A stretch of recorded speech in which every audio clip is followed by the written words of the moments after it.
I see you sitting in the wreckage. You tried something and it didn't work. You gave everything to someone and they left. You believed you were supposed to go one direction and now that door is completely closed. And you're wondering if you wasted years of your life chasing the wrong thing. But what if I told you that what looks like failure is actually the fastest route to your real life? There's a man in the Bible named Peter. Before he became one of the most influential leaders in history, he was a complete mess. Impulsive, overconfident, reckless. Peter loved Jesus, no question, but he loved the idea of who he thought he was even more. He saw himself as the loyal one, the brave one, the one who would never abandon Jesus, no matter what. Jesus looked at Peter one night and said, "Before the rooster crows tomorrow morning, you're going to deny me 3 times. Peter was offended. He said, "Everyone else might abandon you, but not me. I'll die before I deny you." He was so sure of himself, so convinced he knew who he was. But here's what you didn't know. Peter's confidence wasn't strength, it was armor. He built this identity around being loyal, being strong, being dependable, because deep down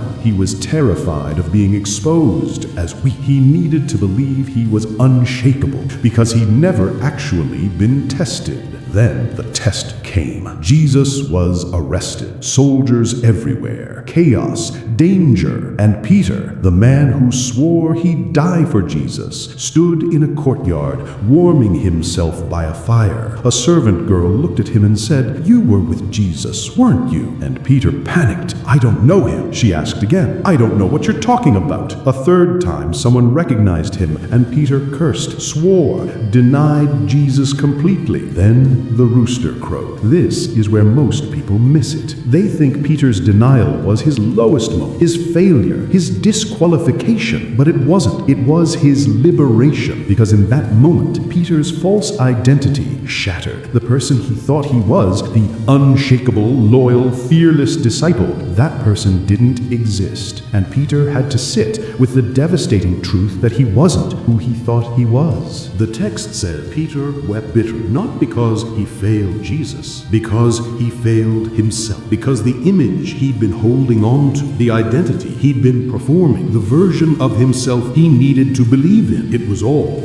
a lie. And now he had to face the terrifying question, if I'm not that person, then who am I? And then something changed. After Jesus rose from the dead, he found Peter, not to punish him, not to shame him, to restore him. Jesus asked Peter 3 times, "Do you love me?" Once for every denial. And each time Peter said yes. Jesus gave him an assignment. Feed my sheep. Take care of my people. Lead them. But what if I told you Jesus wasn't just restoring Peter's position? He was rebuilding Peter's identity. The person Peter thought he was, that overconfident, self-assured, performance-based version, that person had to die because that person couldn't lead anyone. That person was too fragile, too afraid of being exposed, too dependent on looking strong. But the person Peter became after his failure, that person was humble. That person knew what it felt like to fall. That person could lead with empathy, with honesty, with grace. You didn't fail. You just found out who you're not. And I know that feels devastating right now. I know it feels like you wasted time, like you believed a lie, like you invested in the wrong thing. But that breakdown was a breakthrough. That rejection was a redirection. That loss was actually clearing space for the real you to emerge. Maybe you thought you were supposed to be the perfect partner, but the relationship ended, and now you're